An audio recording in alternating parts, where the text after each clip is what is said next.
Salut! Alors, petite vidéo pour vous montrer l'état d'avancement du projet machine à pince. Donc, j'ai franchi une nouvelle étape, d'où cette petite vidéo. Cette étape, c'est la réalisation du meuble. Donc, le meuble, je l'ai réalisé suivant donc, mes plans que je posterai certainement à un moment donné. Donc, rien de bien compliqué. C'est une caisse en MDF qui fait 90 de haut, si mes souvenirs sont bons. 70,5, enfin 70 de large et 60 de profondeur, de manière à avoir un espace de mouvement pour la pince suffisamment, on va dire, intéressant pour que voilà, on puisse se promener, naviguer dans l'espace et avoir de quoi se déplacer, voilà, et puis s'amuser un petit peu. Voilà. Donc en fait, ce meuble en MDF, je disais, donc c'est du MDF de 18 mm pour avoir quand même de quoi visser et cheviller dans les parois. C'est pas un bois qui est très résistant, donc il faut un peu d'épaisseur pour visser, coller, enfin voilà. J'ai fait un tunnel ici, pareil, avec deux plaques qui descendent jusqu'en bas, qui sont reprises dans les parois. Visser, coller. Le fond, j'ai fait une découpe pour la chute des objets. Donc là, vous voyez, il y a un petit entourage en impression 3D qui reprend l'emplacement de la cornière. Derrière, j'ai fait une découpe aussi pour toute la partie électronique. Il y aura un petit entourage plastique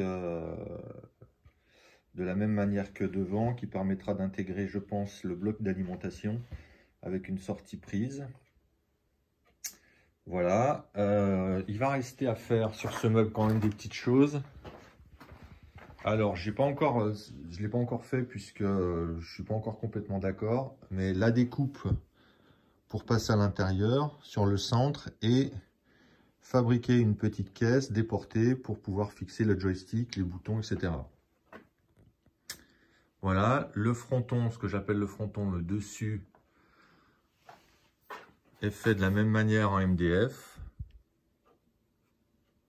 Et il permet de fixer le système de rails. Donc là, comme je l'avais dit sur mes stories Instagram, vous pouvez me suivre sur Instagram, où je poste le quotidien en fait des avancements. Donc là, c'est la fixation que vous retrouvez ici, qui est la fixation des cornières. Voilà, j'ai reçu mes nouvelles petites vis à tête bombée, c'est plus sympa. Donc, le fronton et la caisse sont fixés, enfin les cornières sont fixées sur ces pièces-là, avec ces vis. Donc en quinconce de chaque côté. J'ai procédé de la même manière en bas. Donc là, on trouve des cornières de 40 par 40 par 2 mètres de haut. Je vous montre le dessus, je ne sais pas si on voit. Voilà, donc là, ça arrive à ras. Il y a une petite découpe dans le meuble. Un petit chanfrein, un petit quart de rond, pardon, qui permet d'intégrer la cornière. J'ai fait pareil en bas, évidemment. Hop, voilà. Et donc, tout est vissé et ça se tient comme ça. Donc, ça tient très bien. Voilà.